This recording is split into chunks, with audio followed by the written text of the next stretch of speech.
Pred 2 leti me je zgolj slučajno prineslo v politiko. Predsednik vlade me je povabil za ministrico za zdravje.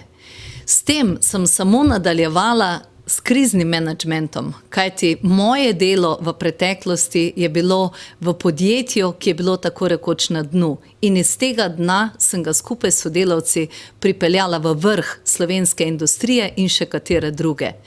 No, skozi ministrovanje sem imela priložnost tudi predsedovati Svetu zdravstvenih ministrov Evropske unije. V tem času je bil glavni poudarek na raku.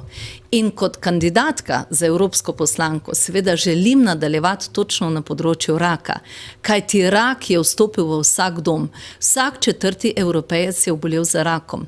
Moramo se zavzemati za več sredstev za raziskave in razvoj, za nove metode in seveda tudi za nova zdravila. Kajti sicer je to kuga 21. stoletja.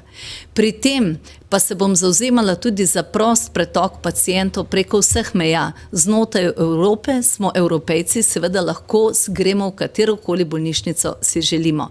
Na področju gospodarstva pa bom najprej podpirala ozaveščanje kupcev v smislu tega, da so kupci ozaveščeni, kar se tiče odnosa do okolja, odnosa do zdravja, do ugleda produkta ali storitve, ki jo kupujejo. Kupci bodo izvajali pravo selekcijo.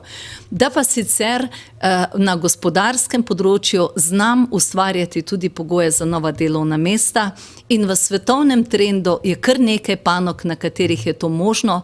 To je učinkovita raba energije, okoljske tehnologije, področje zdravja, področje servisov, kjer smo definitivno premalo inovativni bili tudi v preteklosti.